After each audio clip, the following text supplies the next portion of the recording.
Attenzione, attenzione, Udine che interviene. Keram ha segnato il gol del vantaggio sulla promozione su sanitari, ceramiche e accessori per la tua casa. Sei vincente? Keram ti fornisce l'assist giusto per fare gol davanti a tutti. Keram si trova a Tavagnacco in via Nazionale 56 di 1, aperta tutti i giorni, esclusa la domenica. Keram, non perdere l'occasione. La nostra emittente, in occasione dell'87esima adunata nazionale degli alpini a Pordenone, che si è svolta dal 9 all'11 maggio scorso, mette a disposizione di chi volesse un DVD con le riprese dell'adunata fatte da numerose gru da un'altezza di 50 metri.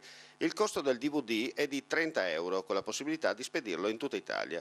Per qualsiasi informazione o prenotazione potete chiamare i seguenti numeri: 0434 55 5486 o 0434 55 14 55. Ripetiamo: 0434 55 5486 oppure 0434 55 14 55. Gli alpini, un'occasione unica da rivedere.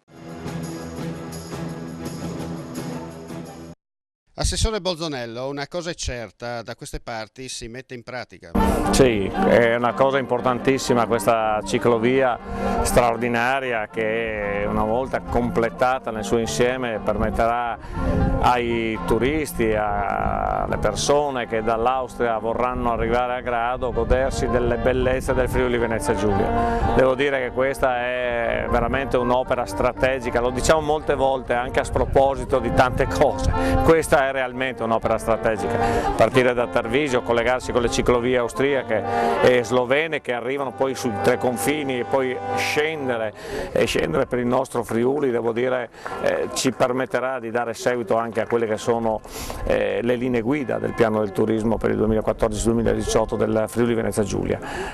Noi siamo convinti che oramai il cicloturismo non sia più una questione di nicchia, ma abbia numeri talmente significativi che può realmente essere una delle chiavi di volta anche di una parte del turismo della nostra regione. È proprio con questo spirito quindi che anche nella finanziaria del 2015 andremmo a inserire degli ulteriori fondi proprio per completare tutta la rete, per iniziare il completamento di tutta la rete delle ciclovie della nostra regione. Quindi l'impegno è quello di continuare così con determinazione per dare servizi e dare opportunità al turismo del Friuli Venezia Giulia.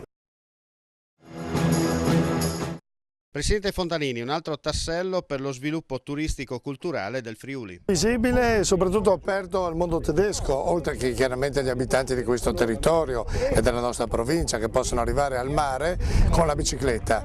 Ma questa pista è fruita, cioè frequentata da gente che viene da molto lontano, perché il cicloturismo non è una cosa così ormai marginale. C'è parecchia gente che preferisce fare le vacanze utilizzando la bicicletta e quindi arrivare al mare Adriatico, arrivare a Grado dalla Germania percorrendo tratti in gran parte della nostra regione in bicicletta è una cosa molto ambita e molto frequentata, quindi quest'opera è fondamentale proprio per permettere a queste persone di raggiungere in sicurezza il mare e soprattutto per far vedere che questi territori possono essere attraversati con le biciclette e essere ammirati e goduti per quello che sono. Qui siamo ad Aquileia, che è un posto fondamentale, no? Per l'archeologia, per la storia nostra, c'è la basilica, gli scavi romani e poi si arriva a Grado, un'altra bellissima cittadina turistica con anche reperti archeologici importanti e soprattutto la città, l'isola del mare Adriatico. Quindi siamo orgogliosi di poter completare, manutentare, sempre fare qualcosa di nuovo per questa ciclovia perché sappiamo che è una cosa accettata e soprattutto utilizzata da tantissime persone. Si parla sempre male delle amministrazioni pubbliche. Questa ciclovia è di certo un punto a vostro favore. Abbiamo fatto questa pista, è una realtà, abbiamo speso ultimamente anche ulteriori 80.000 euro perché abbiamo rifatto un po' il manto. Qui siamo su un territorio che era la vecchia ferrovia austro-ungarica, avevano fatto gli austriaci questa ferrovia, dalla ferrovia siamo passati alla pista ciclabile, cosa anche questa ben vista e come dicevo fruita soprattutto dal mondo tedesco ma anche da tanti cittadini che vivono in quest'area, che vengono giù da Cervignano invece di andare in macchina a Grado vengono giù a Grado in bicicletta.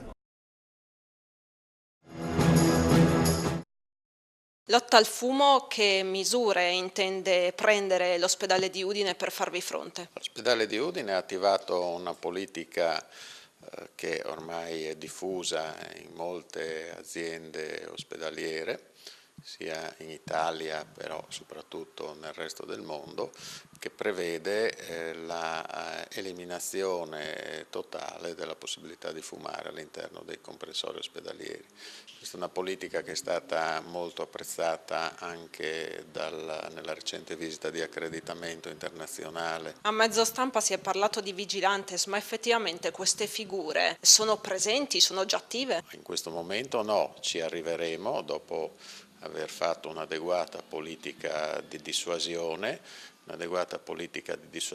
e di persuasione fino ad arrivare al punto in cui naturalmente dovremo anche procedere a una progressiva e graduale politica di sorveglianza e quando è necessario anche di repressione, sempre con le dovute maniere e tenendo conto comunque che il fumo, ahimè, è un'abitudine ancora abbastanza radicata. Con che tempistiche saranno applicate le sanzioni? Credo che ci arriveremo verso l'ultimo trimestre dell'anno. Fumo vietato per tutti, in tutte le aree, comprese l'esterna ai padiglioni? Certamente sì, vietato per tutti, per gli operatori innanzitutto e anche per gli ospiti dell'ospedale. Dunque verrà adeguatamente segnalato il divieto? Certamente sì. Oltre al dato della salute ci sono stati degli episodi specifici che vi hanno spinto ad agire in fretta? L'aspetto della salute è prioritario,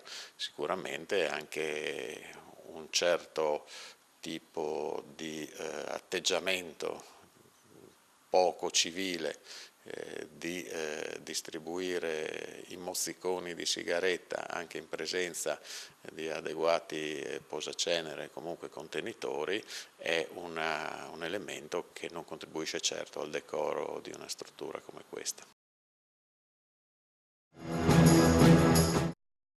Barriere architettoniche a Udine permangono delle problematiche dove, come associazione, le avete individuate? Come associazione innanzitutto dobbiamo dire che durante il periodo elettorale, la famosa domenica delle elezioni, più di qualche persona, sia in carrozzina che persone portatrici di disabilità motoria, quindi non solo in carrozzina ma anche persone con difficoltà al movimento, persone col bastone, persone con trepiedi o girello, hanno incontrato delle difficoltà a muoversi da casa lungo i marciapiedi di competenza delle varie strade per accedere alle segge elettorali. Le vie e le strade principali che abbiamo incontrato delle difficoltà sono state in via Aquileia, sono state in via Cadore, sono anche lungo marciapiedi di vie secondarie, perché la popolazione non solo vive sulle strade principali. Tutti i marciapiedi di Udine presentano più o meno delle carenze. Rispetto agli altri comuni, Udine in che situazione si trova? Udine si trova in linea di massima come gli altri comuni, a parte delle criticità che magari si vedono localmente, però siamo agli stessi livelli come marciapiedi e come strade. Forse qualcosa in più si potrebbe fare. Ci sono degli interventi magari esteticamente belli però che sconsigliate come associazione? Se pensiamo che le persone anziane che usano un bastone o che hanno difficoltà a camminare, o anche le mamme con le carrozzine, se il porfido, ottimo, bello esteticamente, però porta degli avvallamenti. Io ricordo le parole di un vecchio e caro amico che purtroppo è mancato, Tino Chiandetti, che diceva appunto il bello è una cosa, l'utile e il pratico è un'altra.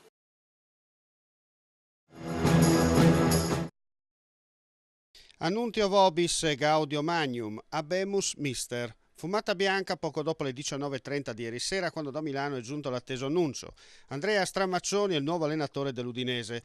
Sbrigata la parte burocratica che legava il tecnico romano all'Inter, il vice patron Gino Pozzo e il DS Cristiano Giaretta hanno messo nero su bianco i dettagli dell'accordo. Un biennale a partire da luglio.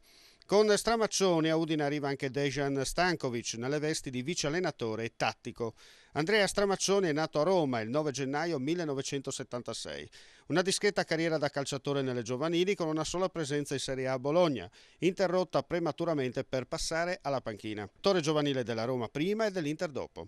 La svolta il 26 marzo 2012. Subentra Claudio Ranieri in seguito alla sconfitta 2-0 contro la Juventus, diventando il più giovane allenatore della Serie A e il sesto dei nerazzurri. Vince il derby centrando il preliminare di Europa League, obiettivo che gli vale la riconferma nella stagione successiva. Il suo apice arriva il 3 novembre 2012 quando espugna Torino battendo la Juventus 3-1. Quando si avvia a mani alzate verso il traguardo le cose cambiano, perdendo in 7 giorni tutto quello costruito nei mesi precedenti. Ora l'avventura all'Udinese, venerdì alle 15 la presentazione ufficiale.